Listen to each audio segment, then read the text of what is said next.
to the Solar Mindset. Welcome back. Today I'm going to talk about a very interesting topic जो बहुत ही हटके है normal advice से, and this is something that people really don't talk about much. तो उसके बारे में मैं बात करूँगा आज. And the topic is that we have to learn to live with our heart and not the mind. So मैं इसे शुरू करता हूँ इस बात से कि हमारे आसपास लाइक दिस एंटायर सोसाइटी हमें इस तरीके से चाहती है कि हम अपने ब्रेन का ज़्यादा से ज़्यादा यूज़ करें, अपनी इंटेलेक्ट का ज़्यादा से ज़्यादा यूज़ करें, और उसके बेसिस पर मतलब जिसका ब्रेन जितना ज़्यादा शार्प होगा वो उतना ज़्यादा आगे बढ़ेगा, उससे उतनी ज़्यादा अपॉर्चुनिटीज़ मिलेंगी. राइट. हमारा पूरा का पूरा स्कूलिंग सिस्टम, हमारा पूरा का पूरा कॉम्पिटिटिव एग्ज़ाम्स जो कि इंडिया में है वो, और इन जनरल भी देखा जाए तो हर एक चीज़ ये चाहती है आपसे कि आपका दिमाग तेज़ हो, और जितना तेज़ आपका दिमाग होगा आपको उतनी ज़्यादा अपॉर्चुनिटी दी जाएंगी, आप उतना ज़्यादा जीवन में आगे बढ़ोगे, आपको ज़्यादा मतलब हाई रैंक मिलेगा. आप मतलब एग्ज़ाम पास करते हो तो उसके लिए आपको अपने दिमाग का इस्तेमाल करना पड़ता है, आपको अपने माइंड का यूज़ करना पड़ता है ज़्यादा से ज़्यादा. And it is a good thing, no doubt. इससे हमें काफ़ी सारी एडवांसमेंट्स मिली हैं, सोसाइटी में ऑर्डर आया है. ठीक है, लोग अपनी डिस्टर्ब लाइफ से सिंपल लाइफ की तरफ बढ़े हैं, और हर चीज़ ऑर्डर में आई है, डिस्टर्बेंस कम हुआ है कहीं ना कहीं. But at the same time जिस चीज़ पे मैं आपका ध्यान लेके जाना चाहता हूँ वो ये है कि कहीं ना कहीं अपने ब्रेन से जीने में हम अपनी नेचुरल डिज़ायर्स को सप्रेस कर रहे होते हैं. राइट. आज की डेट में हो क्या रहा है कि हमारी इंटेलेक्ट को इस तरीके से वेपनाइज किया जा रहा है कि हम अपने अंदर की जो इंट्यूशन है और जो हमारे अंदर का जो हार्ट है, जो फील करता है, जो हमारी फीलिंग्स हैं, उनको उनके खिलाफ कर देता है. मतलब हमारा ब्रेन हमारे हार्ट के खिलाफ काम करता है. ठीक है. यानी जैसे आज की डेट में आपने सुना होगा कि लॉजिक, रैशनल और रीजनिंग, है ना, लॉजिकल रीजनिंग होनी चाहिए. हर चीज़ के पीछे रीज़न होना चाहिए. अगर उसके पीछे कोई लॉजिक नहीं है, कोई रीज़न नहीं है, तो उस चीज़ का कोई तर्क नहीं बैठता और वो चीज़ मतलब वो चीज़ नहीं मानी जाएगी. Right. But this is not the case with the heart, है ना. जो हार्ट है, हार्ट लॉजिक से नहीं चलता, है ना, ये सभी को पता है. So we have to understand the fact कि जो हमारा दिल है वो दिल अपनी खुद की इंटेलिजेंस से चलता है. राइट. एंड अब तो इतने सारे साइंटिस्ट ने रिसर्च करके दिखाया भी है कि जो हार्ट का जो मैग्नेटिक रेजोनेंस है, राइट, हमारे बॉडी में सिर्फ दो ही ऑर्गन्स हैं जो मैग्नेटिक रेजोनेंस जनरेट करते हैं, एक है ब्रेन और दूसरा है हार्ट. सो उसमें पाया गया कि जो हमारे ब्रेन का जितना मैग्नेटिक रेजोनेंस है उसके अराउंड 20 टाइम्स ज़्यादा मैग्नेटिक रेजोनेंस हमारे हार्ट की चली जाती है.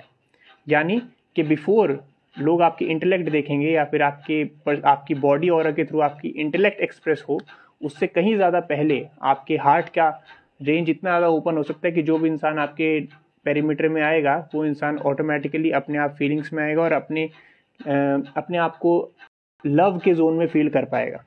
राइट. तो आपकी पर्सनैलिटी ज़्यादा आपके हार्ट से फील होगी सामने वाले को, ना कि आपके माइंड से. और जब हम अपने माइंड से कोई भी रिलेशनशिप बनाते हैं या फिर जब भी हम अपने माइंड से कोई भी काम करने जाते हैं तो द चांसेस आर कि हमारे सामने वाले के साथ ट्रांजैक्शनल रिलेशनशिप बनती है कि मैं तुझे कुछ दूंगा बदले में तू मुझे कुछ दे. राइट. बट हमारा हार्ट इस तरीके से काम नहीं करता. हार्ट अनकंडीशनल लव पे काम करता है ना.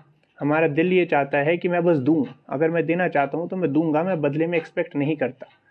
And the same is the case with receiving as well, कि अगर कोई मुझे प्यार करता है तो मैं उसका प्यार को पूरी तरीके से रिसीव करता हूँ, और उसको कोई ऐसे ट्रांजैक्शन नहीं होता कि अगर इसने मुझे करा तो मैं भी इसके लिए करूँ, करके दिखाऊँ, है ना, ऐसा कुछ नहीं होता.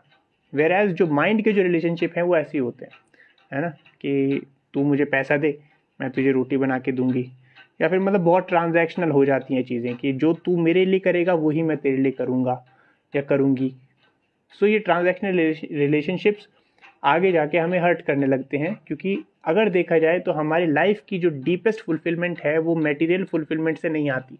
ठीक है, वो पैसे कमाने से और गाड़ी चलाने से वो हम जो हम अपना भौतिक जीवन जी रहे हैं, जिन कॉम्पिटिटिव एग्जाम्स को हम क्रैक करना चाहते हैं, जिस तरीके से जिस अमाउंट ऑफ पैसा हम कमाना चाहते हैं, उस सब में वो फुलफिलमेंट हमारे जीवन की है ही नहीं जो हम एक्चुअली में सीख कर रहे हैं।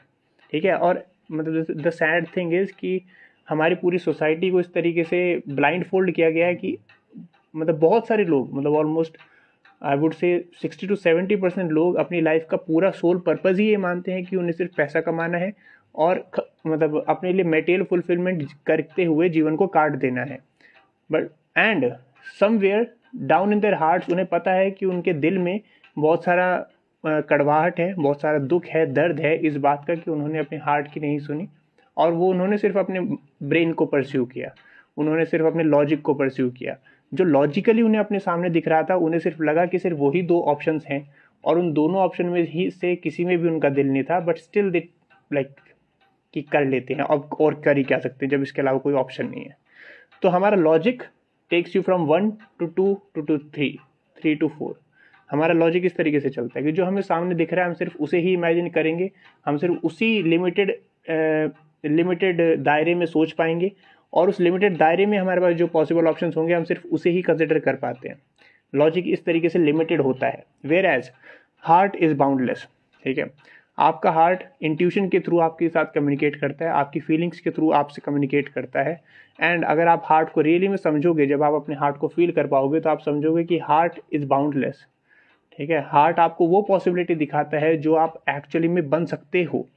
ठीक है, वो ये नहीं कहता कि अगर अभी हमें कोई पॉसिबिलिटी फ्यूचर में वो करने की नहीं दिख रही जो हमें हमारी इंट्यूशन कह रही है, इट डज नॉट मीन कि वो झूठ है ना। We have to believe in it and we have to go with it and we have to understand the fact that sooner or later जो हमारे अंदर से इंट्यूशन की जो आवाज़ आ रही है, अगर हम उस पर ट्रस्ट करते हैं और उसके ऊपर अपनी लाइफ को बिल्ड करना शुरू करते हैं तो eventually things will fall right in that place जहाँ पे हम वही चीज़ बन जाएंगे जो हम चाहते थे अपने पूरे दिल से। ठीक है, इसके बारे में इतनी बड़ी बड़ी किताबें लिखी गई, इतने बड़े बड़े सेमिनार्स दिए गए, इतने अच्छे बड़े बड़े स्पीकर्स आए, इतने अच्छे बड़े बड़े आर्टिस्ट आए जिन्होंने गाने लिखे, इसके ऊपर पिक्चर बनाई। बट आई फील कि I am able to understand it better and I can explain it better to people कि आपको अपनी लाइफ की प्रायोरिटी ब्रेन से जीना या फिर इंटेलेक्ट से जीना नहीं बनाना है, आपको अपनी प्रायोरिटी बनानी है दिल से जीना। और जैसी लाइफ आपका दिल चाहता है उस लाइफ को क्रिएट करने के लिए आपको अपने ब्रेन को यूज़ करना चाहिए। ठीक है, that is what your brain is for. आप अपने दिल से जैसी लाइफ जीना चाहते हो उस लाइफ को क्रिएट करने के लिए का काम आपके दिल का है, आपके दिमाग का है। तो आप अपने इंटेलेक्ट को यूज़ करो, how to create the kind of life that you want to live। and जब हम अपनी intuition से connect होते हैं, right, when we begin to trust our intuition, when we begin to believe in ourselves, right, जब हम अपने instinct को priority देते हैं अपनी intellect के ऊपर, तब जाके हम कहीं ना कहीं अपनी लाइफ में उस boundless possibility को access करते हैं कि यार ये चीज़ हम कर सकते हैं, है ना। क्योंकि यूजुअली जो चीज़ें हार्ट बोलता है वो हमें ऐसे लगती हैं कि ये तो हो नहीं सकता, है ना, because the heart believes in everything that everything is meant to serve us, है ना, कि हम हर एक चीज़ को यहाँ पर जो भी हम सोच सकते हैं वो हम पा सकते हैं। ये चीज़ हार्ट का है, ये चीज़ हार्ट की एक कैरेक्टरिस्टिक है। It believes whatever it believes it can bring into manifestation, right. We have the power to create what we speak, to create what we feel, we can create it. ठीक है, अगर हम energetic model को समझें, अपने पूरे के पूरे अर्थ को, अगर हम एक अर्थ को एनर्जी समझें और उसके ऊपर हम एक एनर्जी हैं दैट इज़ एक्सप्रेसिंग इटसेल्फ, तो देखा जाएगा तो हम एक्चुअली में हम जो हम बोल रहे हैं और जो हम सोच रहे हैं हम वही क्रिएट कर रहे हैं अपने अंदर और अपने आसपास। ठीक है, ऑन एवरीडे बेसिस हम अपने एक्शंस के थ्रू कुछ चॉइसेस करते हैं और उन चॉइस के बेसिस पे हमारा फ्यूचर क्रिएट होता है। ठीक है, not taking a decision is also a choice. ठीक है, अगर आप किसी चीज़ को लेकर लटका रहे हो तो वो भी एक चॉइस है कि आप नहीं चाहते वो चीज़, इसलिए आप उसको लटका रहे हो।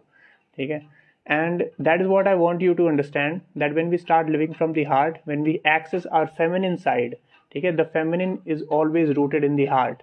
ठीक है, हमारा पूरा का पूरा समाज आज हार्ट से डिस्कनेक्टेड है, इसीलिए फेमिनिन जो जेंडर है वो भी सप्रेस्ड है, वो भी बहुत परेशान है।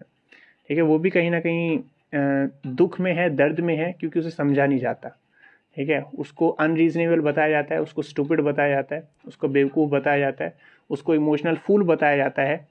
and that is exactly the reason why depression is on the rise, why suicides are on the rise, why anxiety is on the rise, why people are cafe coffee day के मालिक जो कि 2-3 हज़ार करोड़ के मालिक हैं, वो सुसाइड क्यों कर रहे हैं? That is exactly the answer जो मैंने अभी बताया, कि हम अपनी लाइफ को इतना इंटेलेक्ट से जी रहे हैं कि हम अपने हार्ट से डिस्कनेक्ट हो चुके हैं. And this is a problem with many people who are right. Even like लोग इतने भी डिस्कनेक्ट हो जाते हैं that they don't even believe कि उनके अंदर कोई इंट्यूशन नाम की चीज़ भी है, या फिर कि उनकी अंदर की बॉडी उनके साथ कोई कम्युनिकेशन करती है और उस कम्युनिकेशन को एक्सेस कर सकते हैं अपनी फीलिंग्स के through. Right. We numb ourselves. हम अपने आप को जब सुन कर देते हैं, अपनी फीलिंग्स को जब हम नंब आउट कर देते हैं due to some extreme circumstances or some trauma, and this disconnection from the heart is the reason why humanity is suffering. It is exactly the reason why people are suffering from depression. It is exactly the reason why people are suffering from soul death, right? In ancient